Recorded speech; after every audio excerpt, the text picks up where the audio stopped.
Деп чечтик, талкуу эмес. Бул сизге мындай бир эскертүү эле. Кесибиңиз эмне сиздин? Кесибим юрист. Кыргыз юрист эмес, кыргызды таба албайбыз азыр. Ошол сиз момундай сөз айтпаңыз. Дүйнөлүк баардык тилдерде ушундай экен. Авария деген, катастрофа деген которулбайт экен деп. Андай дебеңиз, уят болот. Өзбекстандын мыйзамын окуп көрүңүз. Казактардын мыйзамын карап көрүңүз. Бир да мындай сөз жок. Бизде кыргыздан башка эч кимде андай сөз жок. Статус дегенде да канча жолу айтып атабыз, биз статус деген макам деп которулган кыргызда. Сиз эмне академиксизби тил боюнча? Дүйнөнүн бардык тилдерин изилдеп чыктыңызбы? Өзүңөрдүн кемчилигиңерди мойнуңарга алгыла. Кыргызчасын таппай койдук.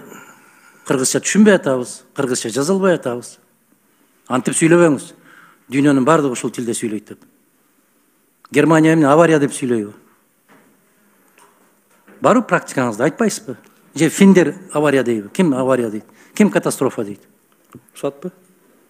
Кыйроо деп атпайбы? Мыйзамдын аталышы өзү кыйроолор деп турбайбы? Кыйроо деген ошол авария деген, катастрофа деген.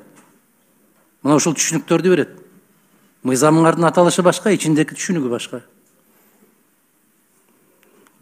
Ушат бош өлүп калсам, мен ал авария кыйроо деп жанагы кырсыкпайча айткан жокмун, урматтуу Аким Самбаевич. Мен жана платформа жана башка сөздөрдү айттым да, бул грек тилинен, латын тилинен келген сөздөр дүйнө жүзү колдонуп атат. Бизде дагы иштеп жаткан мыйзамдарда убагында депутаттар колдоп, ушул бардык мыйзамдар конституциядан баштап Сиздер көбүнчө уялбай туруп эле кошуна мамлекеттерди караңыздар. Аларда термин кoma аябай күчтүү иштейт. Түрк тилдүү мамлекеттердин мыйзамдарын карап көрүңүздөр. Эгер өзүңүздөр сөз таба албасаңыздар, таппай калсаңыздар, таба албай атсаңыздар, карап көрүңүздөр. Кырсыкты кандай деп атат? Кыйроону эмне деп атат? Анан туруп алып ушундай трибуна дейт муну, жогорку кеңештин трибунасы дейт. Дүйнө жүзү ушул сөздү колдонот экен деп жарыя кылып атасыз. Уят эмеспи? Ушул гана сунуш, абайлаңыз. Ар бир министрлик өкмөттөн келаткан мыйзамдын долбоорун карап атканда бираз абайласаңыздар.